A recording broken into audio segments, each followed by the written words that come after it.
పవన్ కళ్యాణ్ ను 1,00,000 ఓట్లు తగ్గకుండా గెలిపించడానికి పిఠాపురం నియోజకవర్గ ప్రజలు సిద్ధంగా ఉన్నారని జనసేన పార్టీ నాయకులు డాక్టర్ పిల్ల శ్రీధర్ తెలియజేశారు. పిఠాపురం మండలం మంగితుత్తి గ్రామంలో డాక్టర్ పిల్ల శ్రీధర్, జబర్దస్త్ ఫ్రేమ్ దొరబాబు, రేజింగ్ రాజు, జనసేన పార్టీ నాయకులు కార్యకర్తలతో కలిసి ఎన్నికల ప్రచారం చేపట్టారు. పిఠాపురం నియోజకవర్గం ఎమ్మెల్యే అభ్యర్థి కొణిదెల పవన్ కళ్యాణ్ ను కాకినాడ జనసేన పార్టీ ఎంపీ అభ్యర్థి తంగెళ్ల ఉదయ్ శ్రీనివాస్ ను గెలిపించాలని ఇంటింటికి వెళ్లి ప్రజల్ని కోరారు. ఈ సందర్భంగా డాక్టర్ పిల్ల శ్రీధర్ మీడియాతో మాట్లాడారు.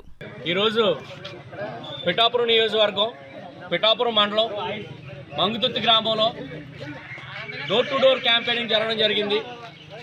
ఈ కార్యక్రమం ముఖ్యంగా పాల్పంచుకోవడానికి మనకు జబర్దస్త్ ఆర్టిస్టులైన దొరబాబు గారు, రైజింగ్ రాజు గారు రావడం చాలా సంతోషకరం. వారిని అడిగినప్పుడు చెప్పారు, మేము పవన్ కళ్యాణ్ గారిని చాలా వ్యక్తిగతంగా చూసామండి. ఆయన చాలా మంచి వ్యక్తి, ఎవరికి అవసరమైనా సరే సొంత ఇంట్లో తమ్ముడికో అన్నయ్యకో కష్టం వచ్చినట్టు ముందుకు వచ్చేసి పనిచేసే వ్యక్తి అండి. అందుకోసమే మేము చాలా బిజీ షెడ్యూల్ ఉన్నా కూడా పవన్ కళ్యాణ్ గెలిపించడంలో మా వంతు భాగస్వామ్యంగా మేము క్యాంపెయినింగ్ చేస్తామని చెప్పేసి వారు చెప్పడం చాలా సంతోషంగా ఉంది. మేము కూడా పవన్ కళ్యాణ్ గారిని స్వయంగా చూసాము. అటువంటి వ్యక్తి మన నియోజకవర్గంలో పోటీ చేయడం మన అదృష్టం కింద మనం భావించాలి.